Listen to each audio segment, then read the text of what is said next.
So in the last 3 episodes of the Deuce build, you saw us strip down this engine off of a Ninja 250R. We made the front and rear suspension. We have over like 13, 14 inches of flex. This thing is building up to be an awesome buggy. So what do we need to do to this engine? Yeah, so the first thing we're gonna do is we're gonna strip the engine down, get all the unnecessary stuff off of it, and then start mounting it up. Let's get started. So the engine's stripped down. Now here's kind of the moment of truth to see if it's gonna fit in the Deuce. Yeah, we can just let it stay up there. So yeah, this will be like there, yeah. somewhere there. Looks like we got plenty of room. Yeah, here, I can hold it up here. Or can we get it to set here? For our engine mounts, we were first thinking we'd use like a modified 670 mount to give our engine adjustment and just kind of make it easier on ourselves. But we're realizing that probably the most effective way to do this is just cut everything out so we can drop the engine, move it wherever we need, and make it a lot easier for us to just fit all the jack shaft and everything in there.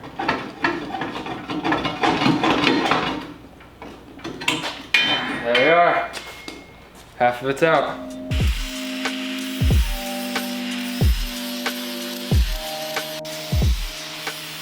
All the back cleaned up, we got the original mounts taken off, and we cleaned all the metal up. So now we just cut one bar that's gonna go across the back and have 2 tabs going off to the back mount of the engine. Then after we have that mounted up, we'll be able to mount the 2 upper mounts.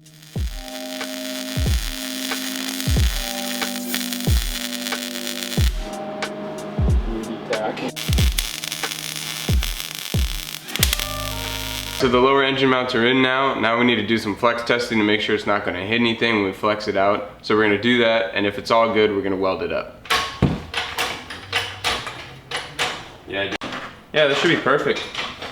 Yeah, this spring, that's maxed out, so. If y'all forgot how much flex this thing has, we got like 4 inches more up here. Sure, with the riders in it, some more weight, we'd be able to stuff more, but we're doing good. And if worst case scenario, we can put some limiting straps in the back, but I don't think it's gonna be an issue. We have the back mounted in, that way we're able to do our flex test and kind of hinge it up and down. And we really like how it fits. There's plenty of clearance even at full compression of the shocks. So now what we're gonna do is we're gonna utilize our 180s from our tubing bender, and we're basically gonna make a mount right up along here and just make it go all the way down. So let's get over to our Pro Tools tubing bender and get to work.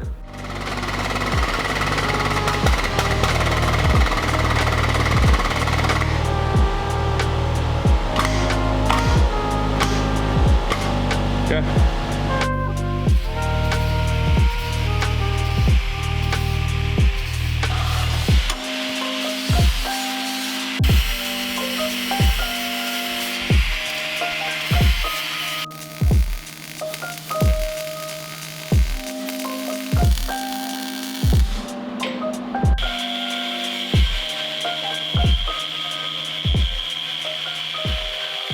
Okay, so our engine is fully mounted and we kind of mutilated a Go Power Sports engine plate so we can get these sliders. But now what we're gonna do is move on to the jack shaft. Our idea is we'll be able to tighten both chains if we can move the jack shaft forward and backwards, then we won't need to run tensioners. Because tensioners are kind of a pain. We've really only messed with it on the rotary cart and it's just kind of difficult to adjust and stuff. So hopefully this works out all right. So the plan is we're gonna weld on this just like right up in here. And then we'll be able to, we're gonna weld, basically our axle hangers are cut to be the perfect length here. So then we'll be able to use the 2 holes right up next to each other and tighten our jack shaft forward and backwards. So basically now we just need to do a bunch of welding and get it bolted up.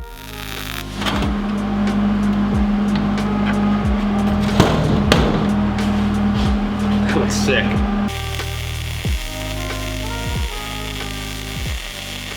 This looks so sick.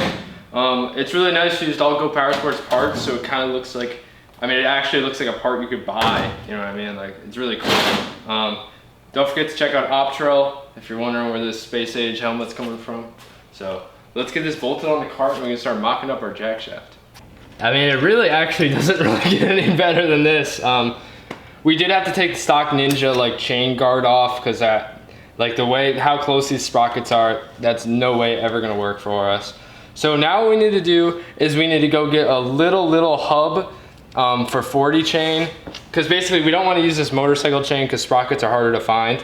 And Go Power Sports 40 chain is plenty strong for basically any application. So we are going to start by using this monster sprocket, which is about the same size as this on the axle. So basically we're going from little sprocket to big sprocket to little sprocket to big sprocket. So it's basically gonna be a sprocket that's double the size, like these two together. So hopefully first gear, the top speed is like 1 mile an hour, which would be pretty cool. And then we're hoping the fact that this has 11,000 RPMs, that'll be able to give us a decent top speed. The good news is this is a split sprocket, so we're gonna be able to adjust this in the future. So please don't like get on us about how this thing's gonna go top speed of 5 miles an hour, because we really don't know with this engine. It has 6 gears, but who knows, honestly. So what we're gonna do is basically just start by mocking up. We need to get a sprocket on here, and then we can drop our axle, and we're gonna weld in 2 more axle bearings right at the center. But this is super promising, guys. I think this is one of the best ways we could have approached this. So we're setting up our new axle. We have our new Go Power Sports brake and brake hub, and then our new sprocket. And we're gonna put 2 more axle hangers on since it's gonna have a lot more power and a lot more torque going through the axle. We wanna make sure to support it, so we got 2 hangers that will just go right under the engine mounts.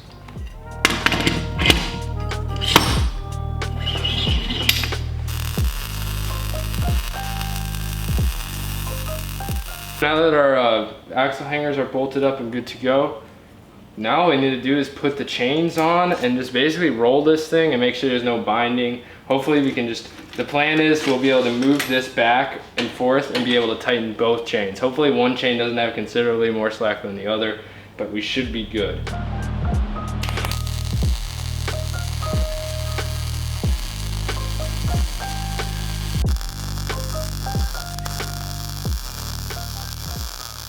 All right, well, it's been actually about a month since we've worked on anything. We've been really tied up with engineering and like the paddy wagon with a big undertaking, but we're back to working on the Deuce. And where we left off last time is we have the hanger basically in, all ready to go. It looks really good, especially seeing it a little bit later. But now we're gonna run our 40 chain on the other side around our Go Power Sports axle and then this 40 chain hub here. So after this, it's basically just gonna come down to just testing to see if it rolls, and we can tighten the chain and have both chains tight. This Go Power Sports chain brake to break the chain, and then we'll be able to put it on with the master link and test our handiwork.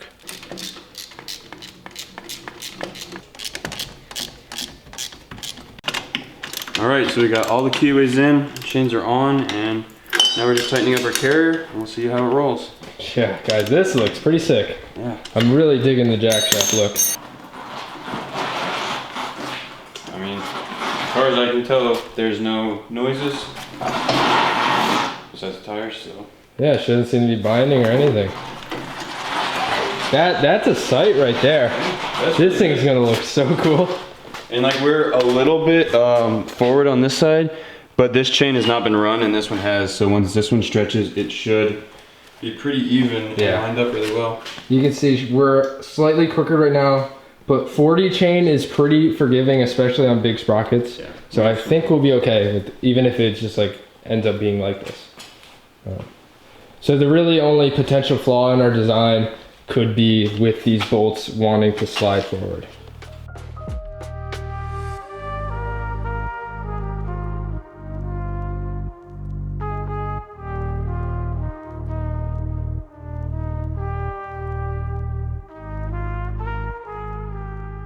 That's gonna be a wrap for this video. Seen the roll it, didn't have any sort of binding, no metal on metal noises. I'm really happy with how our little carrier turned out. This was kind of one of the more things I was worried about with this build, because a lot of motorcycle engine buggies kind of have issues with torque and things like that. So we wanted to start on the insanely torquey side, and if it's impossible to drive or whatever, we can always gear it down. But for that first test drive, I don't want to put any extra load on the clutch or anything like that. So I hope y'all can understand where we're coming from with having the big sprocket to a little one to another big one. But hey, it might do like wheelies or something, that'd be kind of cool.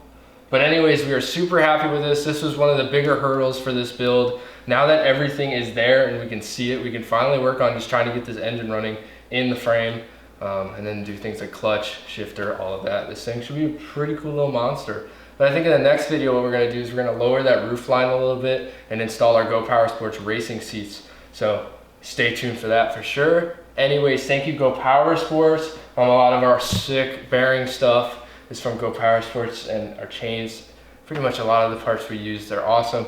So with that being said, thank you guys for watching. See you next time.